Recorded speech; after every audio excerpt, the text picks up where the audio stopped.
ఆశ్రమ ఆధ్వర్యంలో Shri Dewasi lorry productions ద్వారా ఓంకార స్వరూప్ శ్రీ లహరి కృష్ణ అమృత్ గీతాయన్ హిందీ పాటల ఆల్బమ్ విడుదల చేయబోతున్నాం. రేపటి ఆదివారం 16వ తారీఖు మార్చి గురజాడ కళాక్షేత్రంలో సాయంకాలం 5 గంటల నుంచి 9 గంటల వరకు ఈ కార్యక్రమం జరగబోతుంది.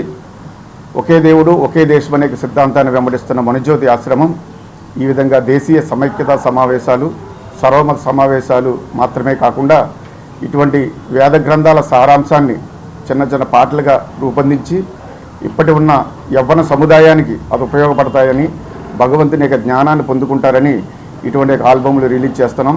దానిలో ఒక భాగంగానే ఈ అమృత గీతాయన్ అన్నది 12 పాటలు.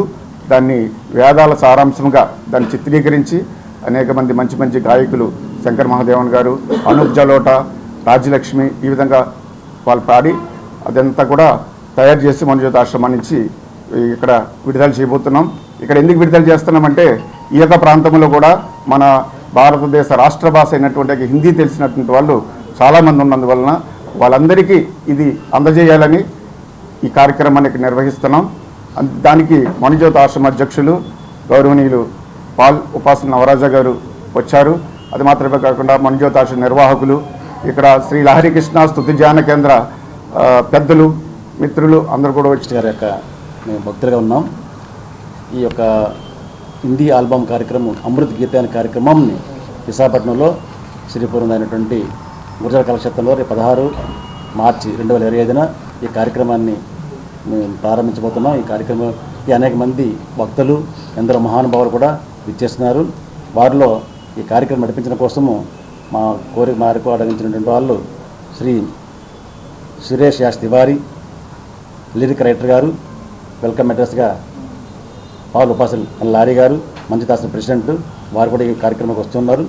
తర్వాత ఈ కార్యక్రమాన్ని గాంధీ భవన్లో ఒక ముఖ్య ప్రతినిధి ఉన్నటువంటి బీసీ గారు శ్రీ బాలమోహన్ దాస్ గారు కూడా ఈ కార్యక్రమాన్ని వచ్చి ఈ కార్యక్రమం తన ఆధ్వర్యంలోనే ఈ కార్యక్రమం నడిపిస్తున్నారు. తర్వాత ఈ కార్యక్రమం తన వివరం అంతా, ఈ సీడీ పాటల తల వివరం అంతా ఇవ్వడం కోసము నవీన్ కుమార్ గారు కూడా ఈ కార్యక్రమం వచ్చి ఆ వివరం ఇస్తారు. దీంట్లో ముఖ్య అతిథులుగా చాలామంది భక్తుల్ని, ఎందరో మహానుభావులు కూడా ఈ కార్యక్రమాన్ని మేము ఆహ్వానించాం. వాళ్ళు మా కోరిక మేరకు వారికి విస్తారు పలు ఉన్నప్పటికీ కూడా మా కోరిక మేరకు మంచిదాస గ్రంథాల యొక్క విశేషం గుర్తించి ఈ కార్యక్రమం రావడానికి ఇష్టపడ్డారు. వారిలో ప్రపంచ ప్రఖ్యాతిగా అంటే మన గజల్ శ్రీనివాస్ గారు, ఆయన చాలామంది తెలుసు, ఆయన కూడా వస్తున్నారు. శ్రీ అత్తిరి సుధాకర్ గారు, ఐపీఎస్ డీజీపీ, సిక్కిం వీరు కూడా వస్తున్నారు.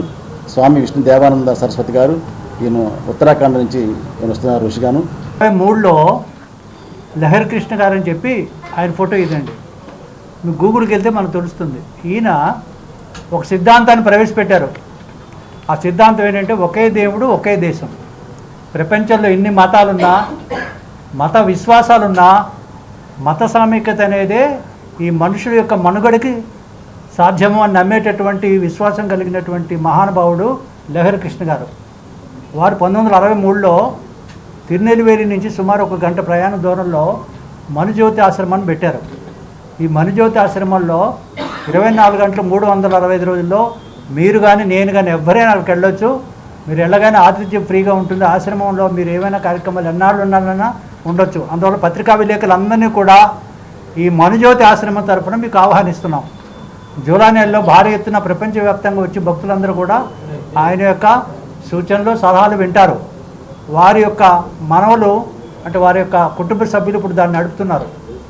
అందువల్ల మణిజ్యోతి ఆశ్రమం యొక్క సిద్ధాంతం ఏంటంటే మనుషులందరూ మతాన్ని ఏదైనా కోరుకోండి, మత విశ్వాసాలు ఏవైనా ఉండండి, కానీ సమాజంలో మనందరం కలిసి జీవించడం అనేది ప్రాథమిక సూత్రం. ఎందుకంటే సమాజంలో మనందరం బతుకుతున్నాం కాబట్టి నా మీద మీరు డిపెండ్ అవుతారు, మీ మీద నేను డిపెండ్ అవుతాను. ఇద్దరికి భావాలు వేరుగా ఉండొచ్చు, కానీ కలిసి జీవించడం అనేది సమాజానికి చాలా అభివృద్ధికి దోహదపడుతుందని విశ్వసించి